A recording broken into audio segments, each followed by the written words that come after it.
This is the main problem that we have. We have a very, very, very big problem of water.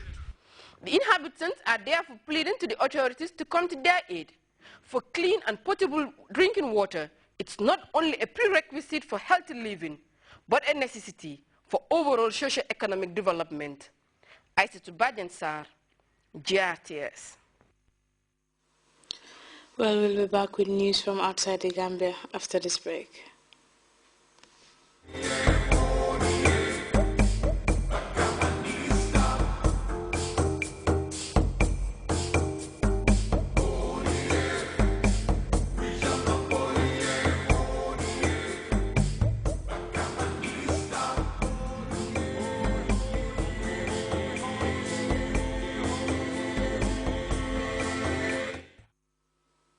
Welcome back.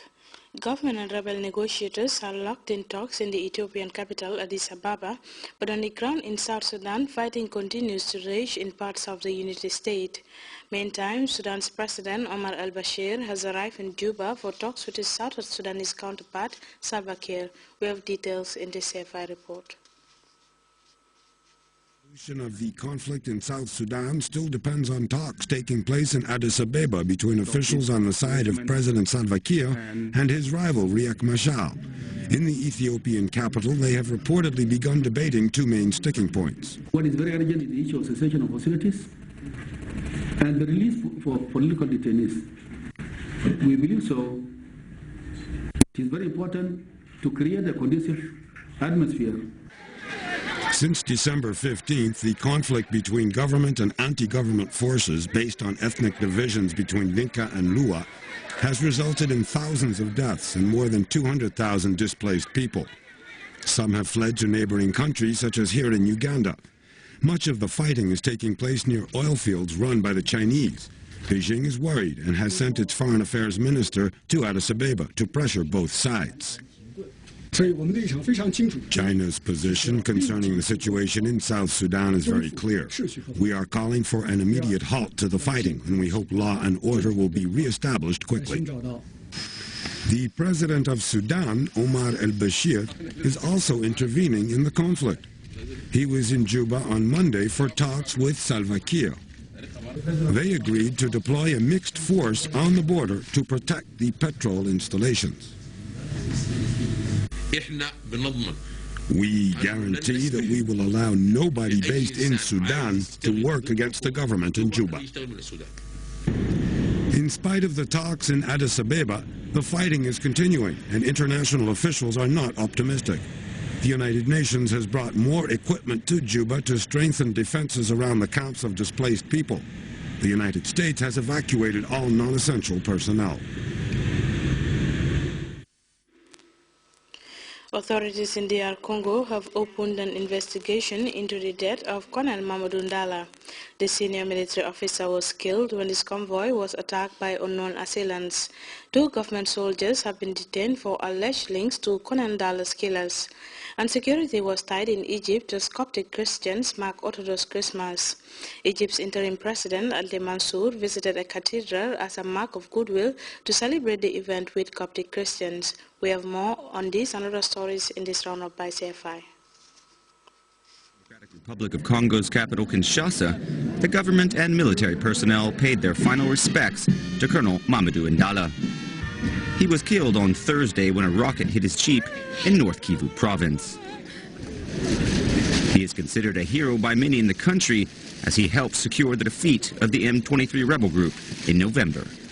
Investigations are underway to shed light on the death of this valiant military officer, and those responsible for these deplorable acts will be punished, whatever their rank. Earlier, the government accused Ugandan rebel groups of carrying out the attack. But since, two soldiers with the Congolese army suspected of involvement have been arrested. Security was stepped up in Egypt as hundreds of Coptic Christians celebrated Orthodox Christmas. For the occasion, the Egyptian interim president went to a cathedral to offer his best wishes. It was the first time an Egyptian president had made this gesture. In July, Pope Theodore II supported the overthrow of ex-president Mohamed Morsi.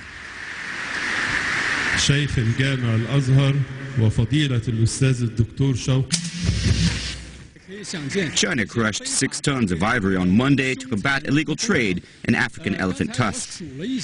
The ivory had been collected over the course of several years by customs authorities.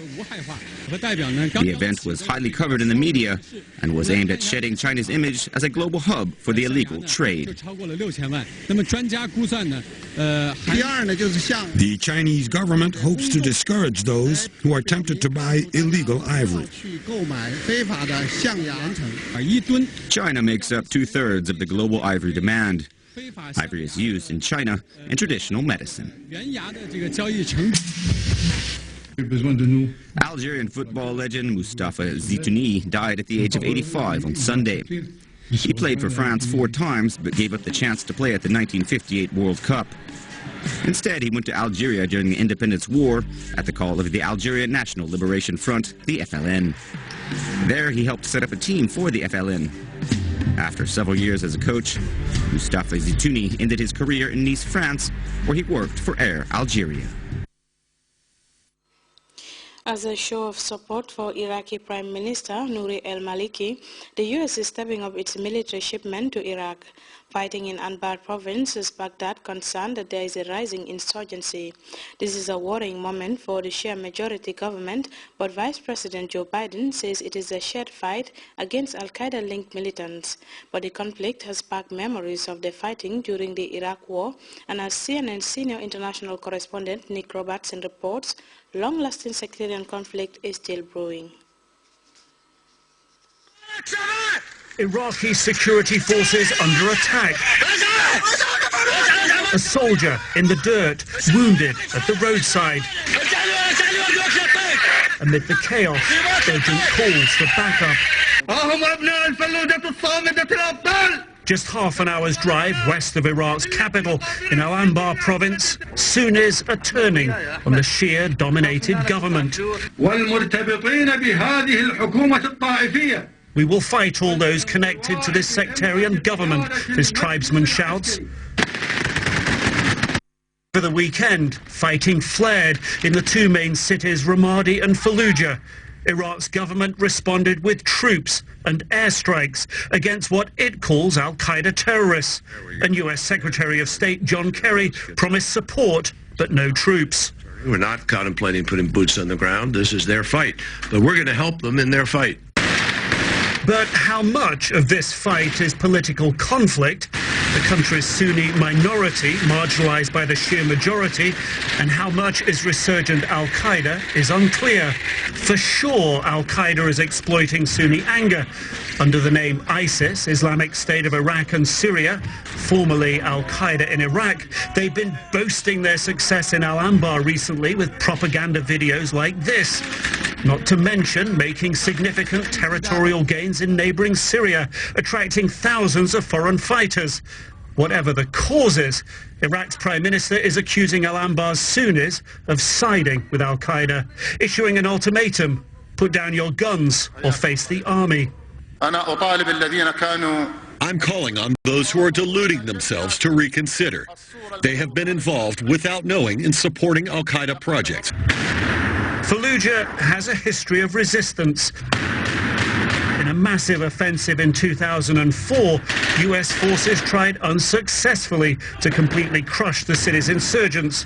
The group re-emerged. Al-Qaeda got a hold.